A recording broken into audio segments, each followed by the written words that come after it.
Si Philippine nagsiling kay Nathaniel, kari, tanawa. Siya naging siling sang mga ni Moses kag sa mga mandalag na may tungod sa Mesiyas, si Jesus nga taga Nazaret.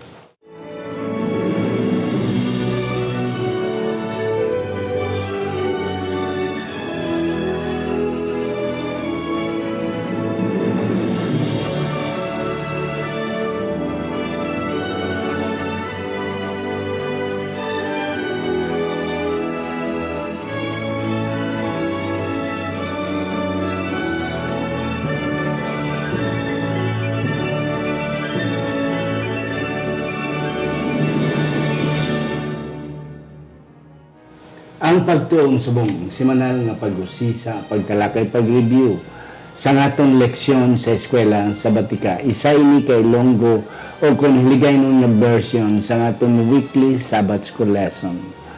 Ginadala sa inyo sa Media Ministry Department sa aton iglesia diri sa Central Philippine Adventist College, diri sa Alegria, Murcia, Negros Occidental, Philippines.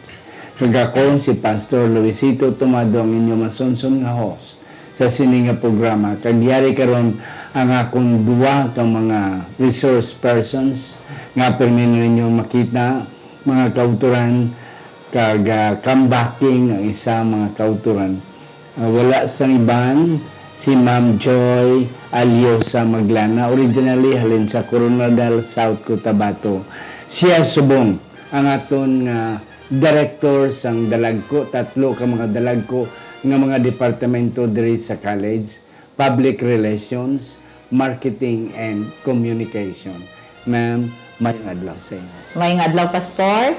Nalipay ako nga nakabalik naman ako diri, and I am very much excited to share the messages from the book of John.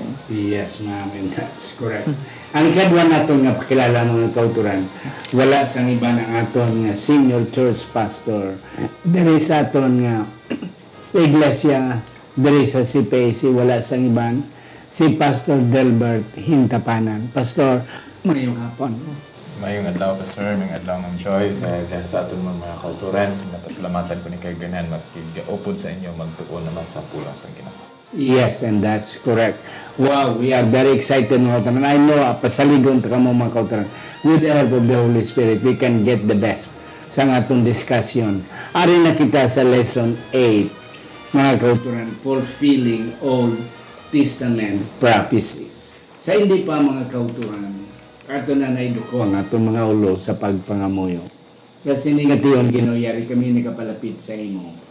Nagapasalamat sa imo pagka-Dios kag sang imo gugma sa tagsa-tagsa sa amon. Ginatugyan namon ini nga pagtuon kabay pa nga amon talupangdan kag amon makutlo ang pinakamanami nga mga punto nga maamon makuha sa ini nga leksyon sa karon gid nga tion sa ngalan ni Ginoong Hesus nga amon manunobos. Amen. Aton panabayon si Pastor Delbert pagbasa sa aton sadsara nga teksto. 1, Kapitulo 5, versikulo 36, nagasaling siya, apang ang panaksi nga akon dako pa sang sa iya ni Juan. Kay ang mga buluhaton nga ginhatag sa akon sang amay nga tumanon ang amo nga mga buluhaton ang akon ginahimo, nagasaksi na nungod sa akon nga ang amay nagpadala sa akon.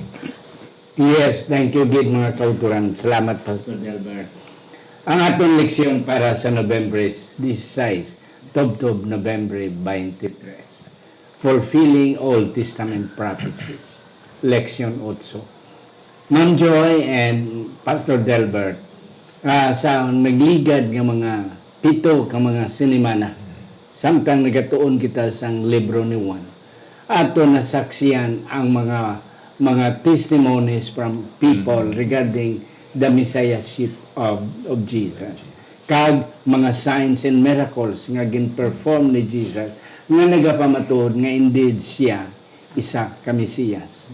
Karon sa sining nga semana, we will be witnessing sang mga Old Testament sa Scriptures may tungod sa mga propesya sa iya nga indeed isa siya ka Mesiyas.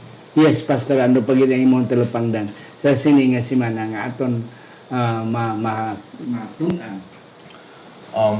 Sunod na sa atong gintunan, Pastor, si Ginoong Hesus damo sang ginpresentar nga mga ebidensya, pagpamatuod nga siya in his divinity, but then ang mga religious leaders nagapadayon sa pagpamalibad sini. So he is pointing out his work, yung relasyon sa Amay, and then he back up himself with not only with the Father but the Scriptures sa authority sang kasulatan. Yes, Ma'am Joy, ano pag ina imong talupangdan man sa sini nga semana nato? Ang akong nakitaan, Pastor, si John diri sa iyang writings, wala gani siya nagsugod no sa birth ni Jesus. Pero tapos si Jesus was always telling the people nga siya gid ang Mesias. Sa iya nga damo nga mirakulo.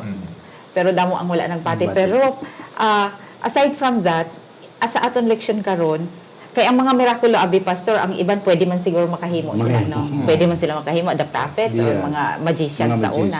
So, Jesus pointed out nga hindi lang gid ni mga mirakulo ang akon nga ginapakita. John was emphasizing on that nga si Jesus himself referred, ginabalik niya ang iyang mga sabat no sa mga Pharisees to the Old Testament nga ako ang naga-fulfill karon sa mga propesiya sang una, and look what I am doing now. Yes, and that's correct.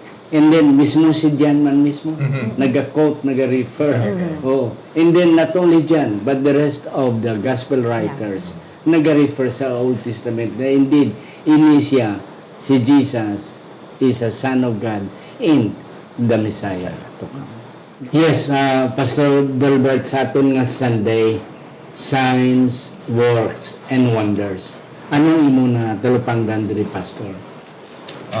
Diri, Pastor, no, sa Domingo, si Ginoong Hesus diri angkon nga siya he is divine by nature. Pero ang ini nga pangangkon niya hindi lang kay verbal discourse or ginpamulong lang niya, kay kabalo siya nga pwede siya gihapon ibalik karon sang mga religious leaders. So ang gintudo ni Ginoong Hesus as witnesses nga mag-testify sa iya, nga upod sa iya ang iyang ginhimo, the works, ang iyang bulhaton. Kay hindi lang ang iyang bulhaton kundi ang mga milagro nga iyang ginhimo. And gina-emphasize ni Ginoong Hesus diri nga it's not my own, kundi ang iya sang Amay. So what he emphasized, ang iyang hatagaan sang dako nga importansya diri, ang iyang pagka hapiit sa Amay, I and my Father are one. So this mission nga akong ginhimo, ining buluhaton nga akong ginhimo, ang milagro nga akong ginhimo is from the Father. Buluhaton ni siya sang Amay. And then even though ging question sa gani in healing on the Sabbath, sila nga even my Father is working. Gapang buluhat sa asta sa may buluhaton. May buluhaton. Pero what is this? Ano nga buluhaton? It is in relation to pagpanuga or it is in relation to salvation, which is wala gintuuhan sang mga tao during sa iya panahon. Yes, and that's correct. Pastor, ang isa pagid ka punto before na kon ihatag kay Ma'am Joy kay na ang punto bala nga despite, okay, nga may mga signs, may mga wonders, yes, still people does not believe, okay. Pero ang isa gid kinami sa sabat ni Jesus nga ini nga mga signs and wonders, okay, ma'am, bisan si Jesus tao, but at the same time, Diyos man siya. Pero, ang iyang pagka-Diyos, set aside niya, okay, kag nagadepende sa Amay. So, every time He will perform miracles, it's all dependent upon God. Makita natin gani, isang pagpakaon niya sa 5,000 before siya nag-imo siya, nag-pray gida na siya. And that's the point. Yes, Ma'am Joy. Pastor, ako man nga nakita andira nga, damo na ang mga signs nga iyang ginhatag miracles, kung ano pa na dira, pero ang mga tao damo gyapon ang wala nagpati. Oo. Even he was even asked, san o pa ka magsiling plainly nga ikaw si Mesias. But Jesus pointed out balik nga nakita niyo na ang akon nga ginhimo. And ang akon nga, like what Pastor was saying, ang mirakulo nga akon nga ginahimo, ang akon mga ginapanghimo, hindi man ni akon lang, but I am working the work of the Father. So He has pointed that out, pero amo lang to nga, hindi pagyapon sila magpati. Damo ang wala nagapati.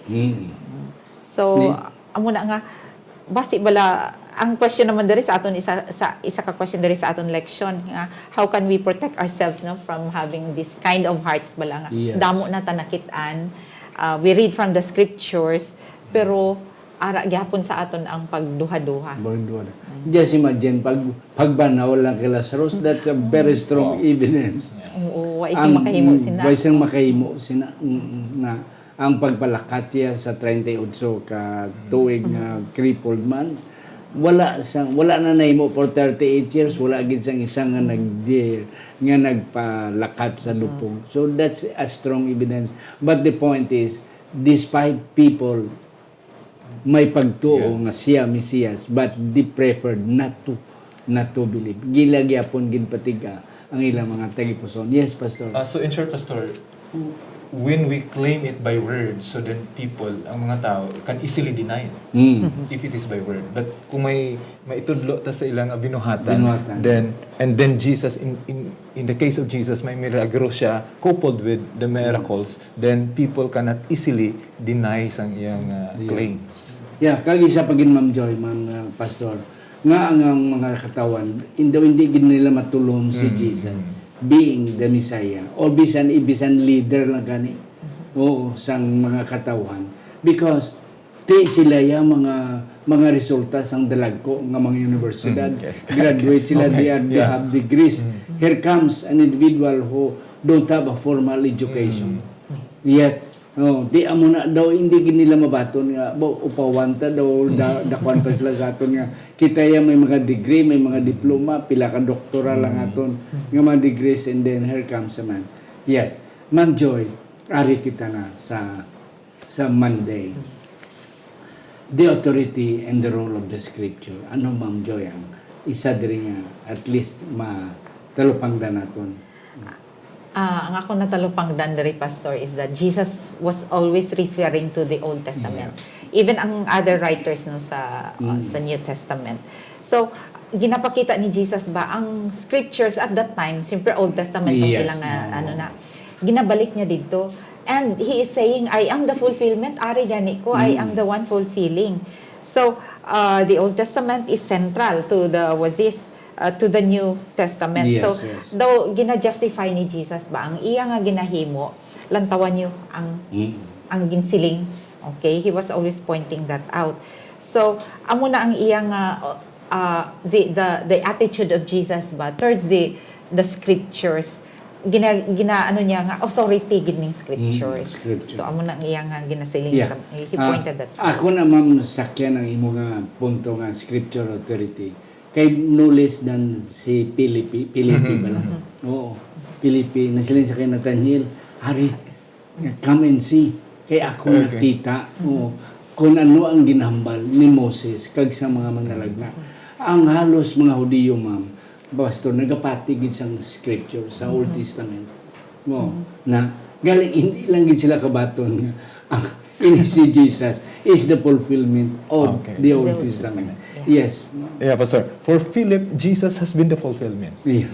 But for the religious leader, no. No. No. So, and that's correct. So, matig-agid sila.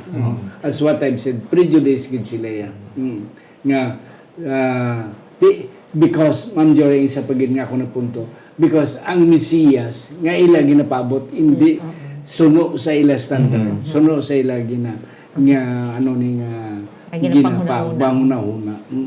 Ang ilaya gusto yan nga, ma-relieve sila sa oppression sa Romans to. So they are waiting for somebody who will lead them. Nga mag-liberate sila. Yes, Ma'am Joy, do you have some more? Ang akong pag nakita diri, Pastor ba, they were reading sa like what they have said, nagabasa sila no. They well read about the scriptures at that time. So it is possible gali nga magbasa ta sa scriptures nga wala benepisyo sa aton Yes. if we read with the wrong motives. Okay, ang Correct. ilang panghuna-huna among ning Misaya. I like it. Ilang panghuna-huna among ning Misaya, he will come in glory and in all honor siguro.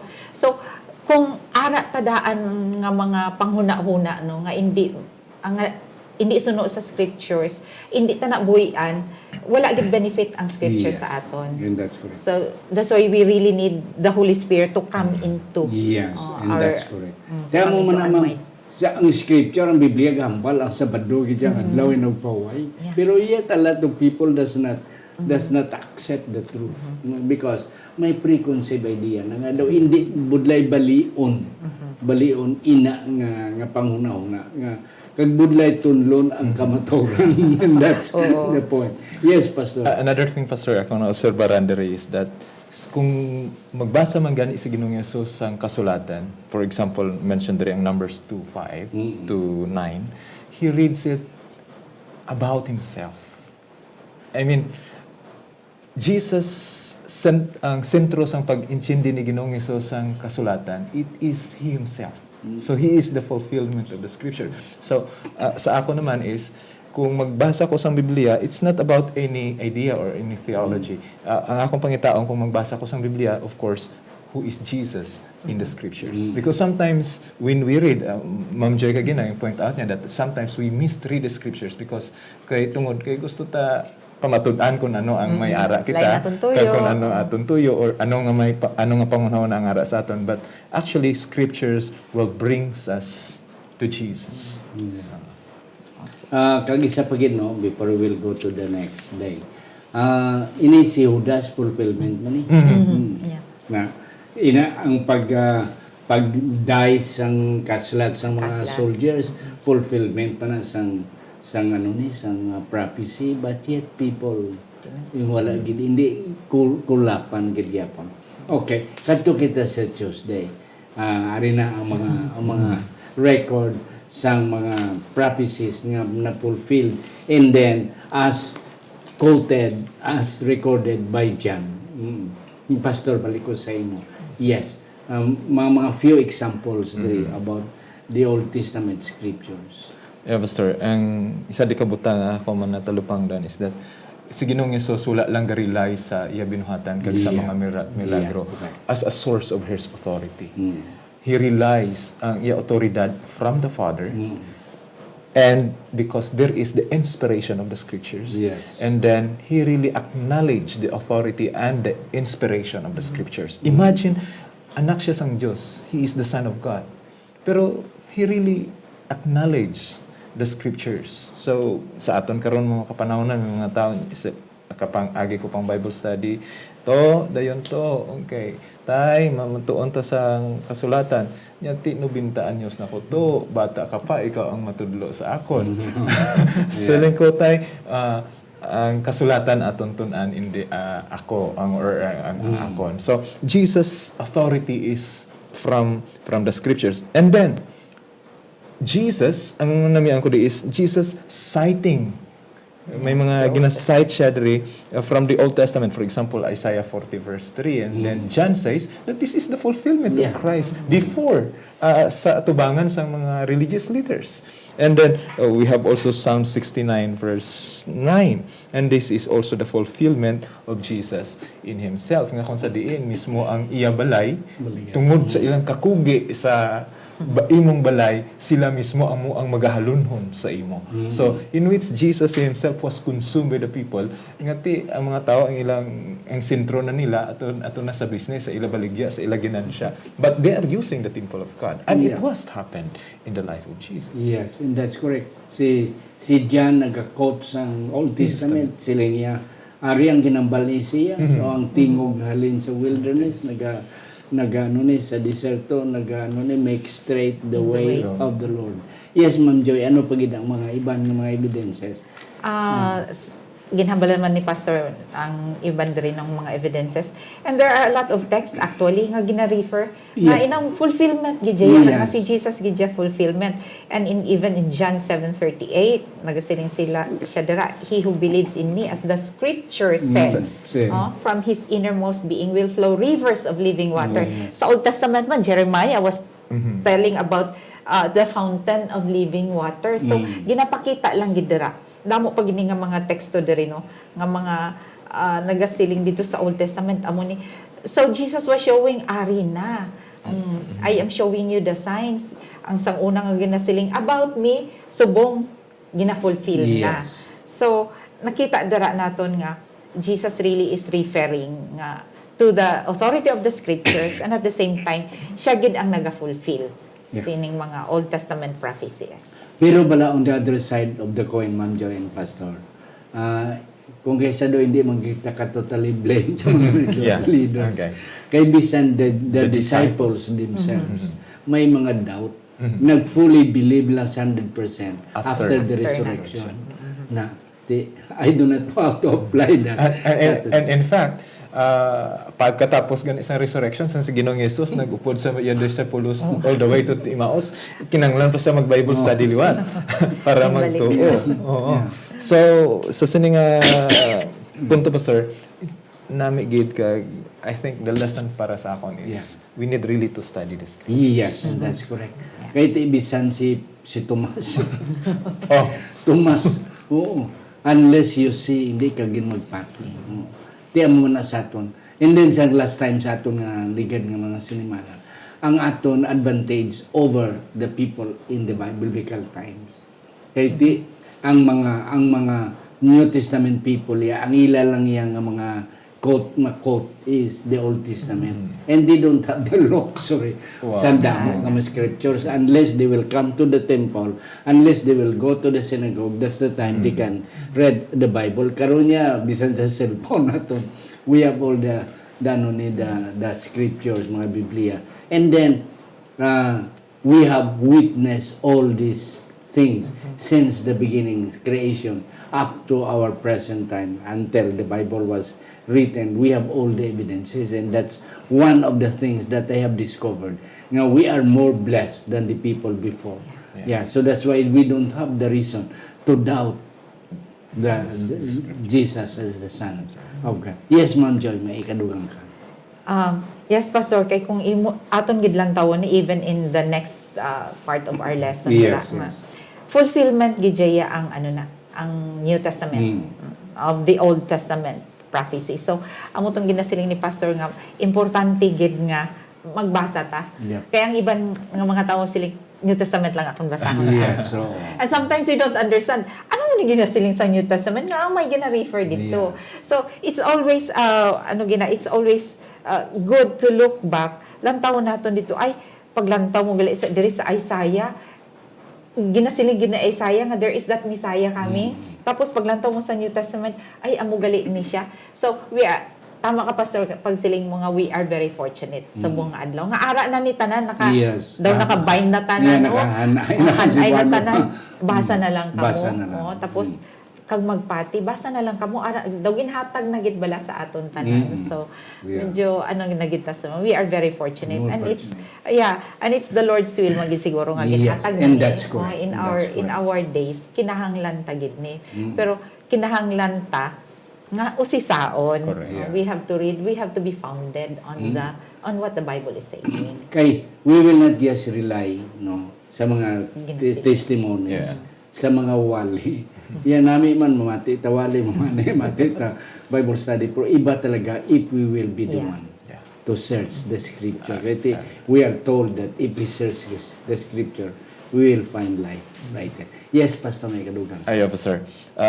Yes, with Ma'am Joy and sa inyong point kagina nga, we can now compare even versions of the Bible. Even we can compare also collections of old scrolls, and it is available now electronically. Damo na siya sa mga. Pero ang hindi ko lang, ang another side naman karon is that the movement nga sometimes kung kung hindi kita personal ang magtuon sang pulong sang Ginoo, we depend on the professionals. And then sometimes a scientific method will be the basis of what is the scripture and what is not the scripture, in which sometimes human authority prevail over the divine inspiration, in which is also a danger among professionals. Yes, and that's correct. Kaya kaklaro sa ngambal ni sang Biblia nga ang kaalam sang kalibutan, kabuangan sa tubangan sang tao.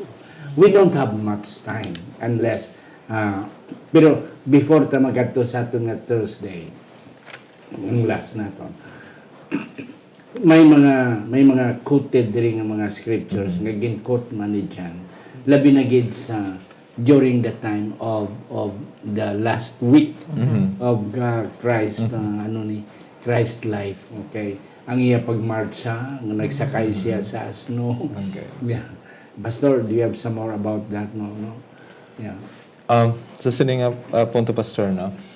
Ako lang di gusto i-take note na ini siya gina-emphasize ni John nga according to scriptures. And then Jesus himself, this might be fulfilled according to scriptures. Yes. This is in relation to his divinity and in relation to his mission. Yeah. Kay kung kaisa the other side naman sini hambalo naman nila ati kinahanglan ginigali matabo tungod kay amuni ang gintagna on the other side. But it is the emphasis of this in relation to Christ's divinity and proof as witness nga he is really divine and the Messiah. Rather than sa anong nga kabubuton sang Dios may ara dira the way God deals with humans now. It is in relation to his mission and his proof as witness as a Messiah. Yes, and that's it. May kadugang ka, ma'am. Amo na po, sir, gusto ko lang balikon nga ining mga text bala diri nga ginahambal sa aton from the old and then the new na fulfill na dira. Kanami ilang tawon kay the same words were used. Yes. So the same words were used. So ano pagid bala ang aton nga pagduha-duha sa Pagduha-duha, and that's correct.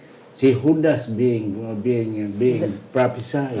Okay. And I don't know if the people nga nagsiling Hosana or nagbasa ba to sila nga Basa ta sa Biblia kaya mo yung gato. It was just out of their nebulation nga ara. Okay. So pagkita nila sang donkey kag may nagasakay ila dang pambutang, they are not it is not that they are innocent, but they don't have that in mind. Munang buhaton. Yes, ari kita sa Thursday sa imong Ma'am Joy from Bineth. Anong imo na diskubrihan diri? Kanami diri sang even in John 8:12 to 13, no. Jesus is saying, I am the light of the world. Yes. Kung ang light, He is the light, no. Ang akon lang diri nga nakita is that since He is the light, He exposes sin. Amo ganito nga damo siguro ang hindi gusto sa iya kay na-expose ang ilang mga sala. Hindi gusto tandugan. Oo. So kung let's say sa isa ka room nga dulom, pero kung butangan mo na siya sang suga, ma-expose gid, makita gid kung ano ang ara dira. So sa kabilugan lang siguro in Thursdays that Jesus being the light exposes sin, and atong mga tao sa una, they were caught by their traditions and their philosophies. Amo na nga medyo hindi sila siguro magpati kay they are blinded, no, by their traditions and their philosophies. So that's why Jesus is telling, I am the light. Ako na ang ako na ang suga. Kag if you look at the light, ang sala makitaan. So it's good that if we have the light, if we have Jesus, makita naton ay amo gali ni akon. Kung i-apply ta na ba, ay sala gali ni akon nga ginahimo. So it exposes what we are doing wrong. So amo na nga kanami gid nga gasiling si Jesus dira nga I am the light. I am the light of the world. He who follows me will not walk in darkness. So kung magasunod kita sa iya, kay siya ang suga, hindi na kita diri dulom ang kalibutan, so we need him, we need the light, no.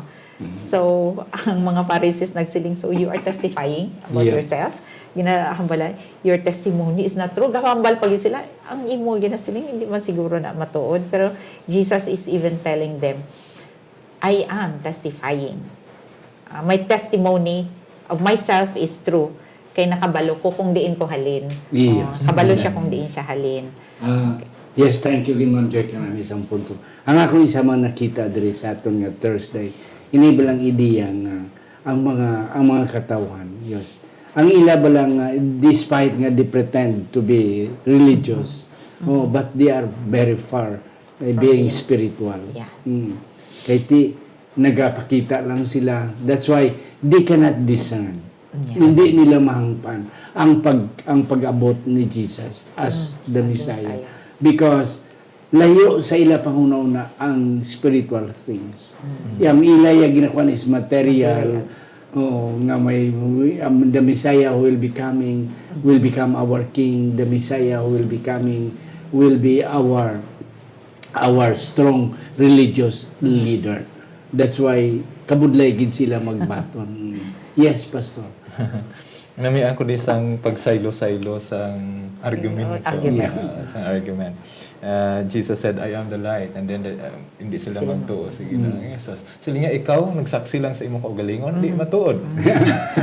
Ikaw, kay imong kaugalingon. Sila nga, matuod na yung akon, kay kabalo ko kung diin ko pakadto, kag ano akon himuon. Kamu, wala ka mo kabalo kung ano inyo himuon, kag diin ka mo pakadto. And then, sila nga, ako, nga, he calls witness. Sila nga ako kag ang akon amay because there is needs of two witness at least para maging matuod ang imong panaksihon. Sila nga ang akon amay. Sila nila diin ang imo amay. And then, all the way nagsiling si Ginoong Jesus sila nga in verse 25 nya kay kamo nagikan sa idalom. Ako nagikan sa I am the light, nagikan sa ibabaw. So sa idalom, what that it mean? So there mean John meant that ang panghuna-huna sa mga religious and the Jewish leaders during the time that they're really asking Jesus, that the earthly Jesus, dutanon nga Jesus, dutanon nga ginharian, dutanon kag military nga Messiah ang ilang ginapaabot, in which they were not able nga sa paghangop sa pastor. Yes, mga kauturan kadamo pagita ni isang amon is haysay pero wala na gid kita panahon. Ako na lang pangayuan si Ma'am Joyce ang last take and then si Pastor Delbert. Yes, Pastor. Ang makuha ta siguro sa aton leksyon sa kabilugan diri nga yes, Jesus fulfilled the Old Testament to the very to the very letter gid ba kung aton na siya nga lantaw but the important thing is that kung magbasa ta sa scriptures, let's not be blinded by our own philosophies. Na aton mga tradition kung kisa, ginahimutan naman isang una nga magrason pagid kita. But if we let in the Holy Spirit, siya gid bala ang magagiya sa aton. We will not be like the Pharisees siguro sa una nga they were blinded by so much materialism, so much philosophies kag even their pride, no? It barred them from really looking into the real Messiah. Ara na gid sa ila atubangan ng Messiah pero wala pa gid sila nagpati. Yes, Pastor Delbert. Akon isandig, Pastor, akong kaulihan nga punto sa mga kauturan na base diri sa Juan 8:25 nga nagpamangkot ang mga Hudyo. Sino ka bala? The question is, who is Jesus to you? So is he a Messiah? Is he the one nga para sa iya authority ang kasulatan? Is he the one that has intimate or kakugi sa pagkikrelasyon sa amay kag nagahimo sa kabubuton sa amay? My question is, who Jesus to you? To you. Mga kauturan, that's correct. Kabay pa nga liwaton naton mga pangunauna. Kadamo sa mga ebidensya. Ang problema lang kay hindi gid kita magpati sang kamaturan, and that's what ang mga mistakes, ang mga loopholes ang mga religious leaders before. Pero mga kauturan, we have all the chances, and that's correct. Sino bala sa Jesus sa aton? Siya bala aton manunubo? Siya bala ang Mesiyas? O kung ano siya sa aton? Kabay pa, nga one day, we will be able to discover the truth and believe in Him. Kag dayon, may kabuhi kita nga walay katapusan. Sa hindi pa si Ma'am Joy mag-pray mga kauturan sa atong closing prayer.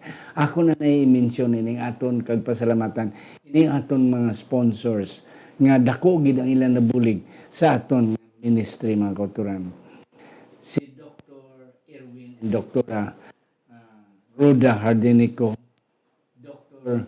Norvin and Ma'am Rosalina Hebiaso, Elder Herbert and Ma'am Evelyn Tamon, Ladel Labalan Gascon, Marlobel Hirota Lorin, Antipas Pidad, ang mga mag-asawa Ido and Fimidon Vandes, Jet and Susan Caro, Iboy and Jessica Malabanan, Juhan and Myla Susana, John and Goldie Joligi Jr., ang mga magulutod Alex Pedero and Ma'am Gina Pedero Ilumer, Jamie Trino and Anely Trino Perdido, ang mag-asawa Pastor Phil and Marlene Peregrino, mag-asawa Carding and Liti Mendoza, Merrill and Mark Mendoza, kag Helen Barbasa. Kabay pa ang Diyos, magapakabayo, sining aton, mga sponsors. Yes, Ma'am Joy. Okay, let's pray. Father in heaven, thank you so much for the lessons we have learned in this part of our lesson. Help us not to be blinded by our motives in reading the Bible, but help us to let our minds and hearts be filled with the Holy Spirit so that we can really learn from you and that we will believe what you want us to believe and that we will look forward to your soon coming. We pray for our audience. May we all come together in truth and in love, in the real love that you are giving us. In Jesus' name, amen.